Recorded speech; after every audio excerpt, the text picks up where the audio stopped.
আমার চ্যানেলে তোমাদের সকলকে স্বাগত। আজ আমরা ক্লাস 8-এর রায়ান মার্টিন প্রশ্নবিচিত্রা থেকে বাংলার দ্বিতীয় পর্যায়ক্রমিক মূল্যায়নের 6 নম্বর স্কুল সলভ করব।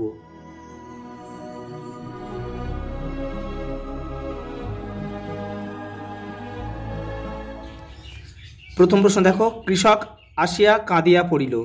কতজন কৃষক ছিল? 20 জন। ঘরে ঘরে জলে দ্বীপ, কি জলে? মোমবাতি।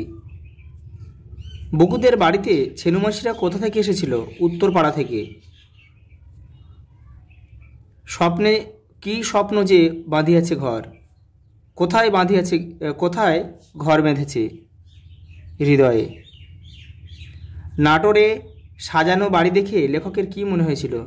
যেন ইন্দ্রপুরী। পরের প্রশ্ন দেখো, 2 দাগের। রমেশ অবাক হইয়া কহিল। রমেশের অবাক হওয়ার কারণ কি? তোমাদের টেক্সটের 65 নম্বর পেজে উত্তরটা রয়েছে। এই যে, প্রায় 20 জন কৃষক আসিয়া কাঁদিয়া পড়িল, ছোটবাবু এ যাত্রা রক্ষা করুন, আপনি না বাঁচালে ছেলেপুলে হাত ধরে আমাদের পথে ভিক্ষে করতে হবে। এ কথা শুনেই কিন্তু রমেশ হঠাৎ অবাক হয়ে গিয়েছিল। পরের প্রশ্ন, রমা তেমনই মৃদুভাবেই জবাব দিল। রমা কি জবাব দিয়েছিল? তোমাদের টেক্সটের 67 নম্বর পেজে উত্তরটা রয়েছে, দেখে নাও। এই যে, রমা তেমনই মৃদুভাবে জবাব দিল, নিজে ক্ষতি করতে পারেনি বলে যদি নিষ্ঠুর হই, না হয় তাই ভালো। আপনার যদি এতই দয়া, নিজেই না হয় ক্ষতিপূরণ করে দিন না। পরের প্রশ্ন দেখো, বাড়ি ফিরিয়া সারা রাত্রি তাহার ঘুম হইল না। নিদ্রাহীন রাত্রে তার মনে কোন ভাবনার উদয় হয়েছিল? দেখে নাও। তোমাদের টেক্সটের 70 নম্বর পেজে উত্তরটা রয়েছে, দেখে নাও। এই যে, বাড়ি ফিরিয়া সারা রাত্রি তাহার ঘুম হইল না, সেই যে তারকেশ্বরের সম্মুখে বসিয়া খাওয়াইয়াছিল, নিরন্তর তাহাই চোখের উপর ভাসিয়ে বেড়াইতে লাগিল। পরের প্রশ্ন দেখো, ওই দেখতে পাচ্ছে না ভিড় জমেছিল কেন? দেখে নাও। এই যে, ওই দেখতে পাচ্ছে না ভিড়, ওখানে কিসের ভিড়? এটা লিখতে হবে। পরের প্রশ্ন দেখো, অবিশ্বাস্য চোখে চেয়ে দেখলুম। কি দেখেছিল?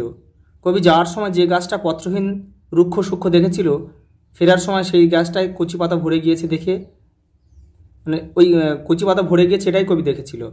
পরেরটা, বীজ হইতে বৃক্ষ শিশুর জন্ম নেয়। কোন পরিস্থিতিতে বৃক্ষ শিশুর জন্ম নেয়? উত্তাপ, জল, মাটি।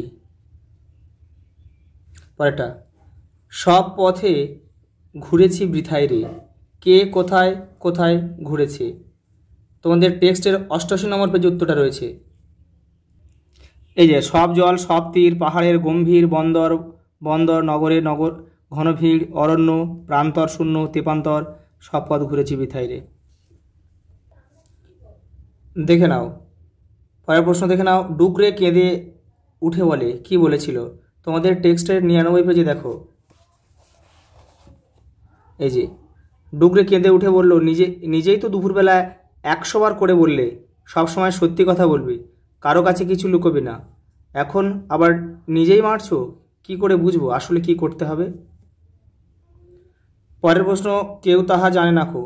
কারা কারা জানে? কেবল প্রান্তর আর প্রান্তরের শঙ্খচিল জানে। তার মতো ইংরেজিতে কেউ বলতে পারতো না। কার কথা বলা হয়েছে? লালমোহন ঘোষ। পরের প্রশ্ন দেখো, 3 দাগের প্রশ্ন, মানুষ খাঁটি কিনা চেনা যায় শুধু টাকার সম্পর্কে। কে কার সম্পর্কে একথা বলেছে? সে কেন একথা বলেছিল? দেখে নাও। রমার সম্পর্কে বলেছিল, ঠিক আছে। রমেশ কথাগুলো বলেছিল।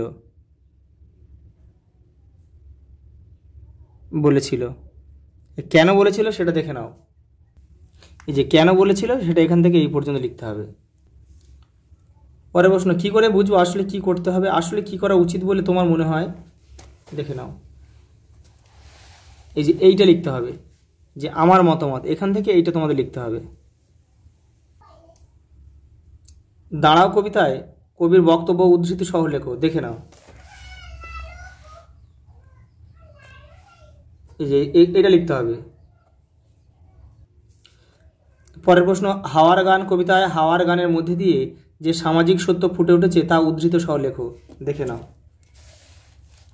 এই যে এই প্রশ্নটা লিখলে কিন্তু হয়ে যাবে। এই যে হাওয়ার অপুরাণ সন্ধানের মধ্যে কোন অর্থ তুমি খুঁজে পাও। পরের প্রশ্ন দেখো, অপু দুর্গার প্রথমবার রেলের রাস্তা দেখতে যাওয়ার অভিজ্ঞতা বর্ণনা করো। এই যে রয়েছে, এই যে অপু দুর্গার প্রথমবার রেলের রাস্তা দেখতে যাওয়ার অভিজ্ঞতা বর্ণনা, এখান থেকে তোমাদের লিখতে হবে, এই পর্যন্ত লিখতে হবে।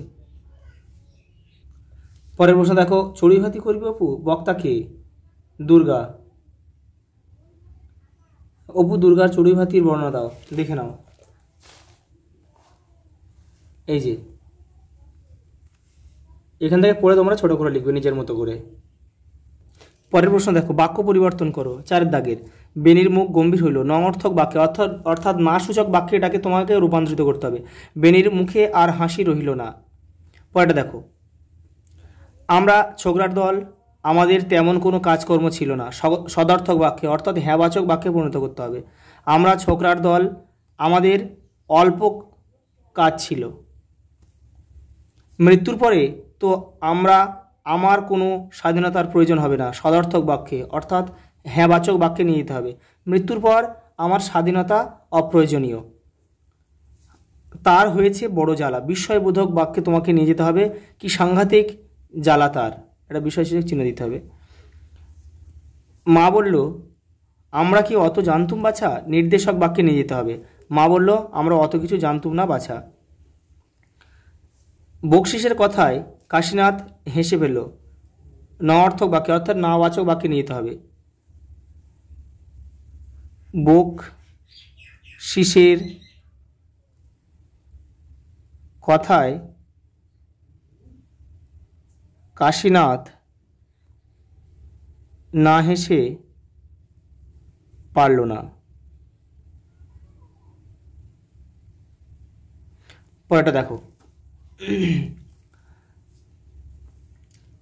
বাক্যে প্রয়োগ দেখাও, মানে এটাকে বাক্য রচনা করতে হবে। সমষ্টিবাচক বিশেষ্য, সমষ্টিবাচক বিশেষ্যের এক উদাহরণ আমি এখানে 3টে দিয়েছি। দেখো, গোষ্ঠী, সমাজ, দল, এইগুলো দিয়ে তোমরা যে কোনো একটা দিয়ে বাক্য রচনা করবে। যে এটা করতে পারো যে মৌমাছি সামাজিক জীব বা সমাজবদ্ধ জীব, এটা করতে পারো। আত্মবাচক সর্বনাম, নিজে আপনি, আমি নিজে কাজটি করেছি। আপনি কোথায় আছেন, এগুলো করতে পারে, এগুলো তোমরা করতে পারো। পরোক্ষবোধক নির্দেশক বাক্য, ও, ওটা, উনি, ওটা আমাকে দিতে হবে, এরকম করতে পারো তোমরা। বিশেষণের বিশেষণ, নীল ছাতা, নীল ছাতাটা কোথায় গেল। আলংকারিক অব্যয়, সে সৎ বটে। সংযোগ অব্যয়, যদি বৃষ্টি হয় তবে আমি যাব না। দেখো এইবার 4 দাগ বলছে, এক শব্দকে একাধিক অর্থে প্রয়োগ করো।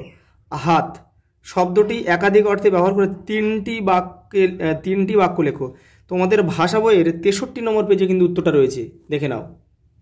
এই যে এবারেও কিন্তু রয়েছে, এবারেও 8টা রয়েছে, ঠিক আছে। এখান থেকে কিন্তু 8টা রয়েছে, তোমরা এপার থেকে 6টা যে কোনো 3টে সহজ দেখে তোমরা করে নেবে। পাশে কিন্তু অর্থটাও লিখতে হবে, কি অর্থে ব্যবহৃত হচ্ছে সেটা লিখে তোমাদের বাক্য রচনা করতে হবে। পরেরটা দেখে নাও, পাকা শব্দটি একাধিক অর্থে ব্যবহার করে দুটি বাক্য লেখো। 2টি বাক্য বলেছে। তোমাদের ভাষার 64 নম্বর পেজে উত্তরটা রয়েছে, 64 নম্বর পেজ দেখে নাও। এই যে পাকা রয়েছে, যে কোনো 2টো এখান থেকে করবে। লাস্ট প্রশ্ন, জীর্ণ সেতু সংস্কারের বিষয় তুলে ধরে দৈনিক পত্রিকার সম্পাদককে একটি পত্র লেখো। তোমাদের ভাষা বইয়ের 69 নম্বর পেজে উত্তরটা রয়েছে, দেখে নাও। এই যে জীর্ণ সেতু সংস্কারের বিষয় তুলে ধরে দৈনিক পত্রিকার সম্পাদককে পত্র, এটা একদম যেমন ঠিক তেমনভাবে তোমরা লিখবে। বিষয়টা তোমরা নিজের মতো করে নিজের ভাষা দিয়ে লিখবে। এই পর্যন্ত। আচ্ছা, এই পর্যন্ত, দেখা হবে পরের ভিডিওতে।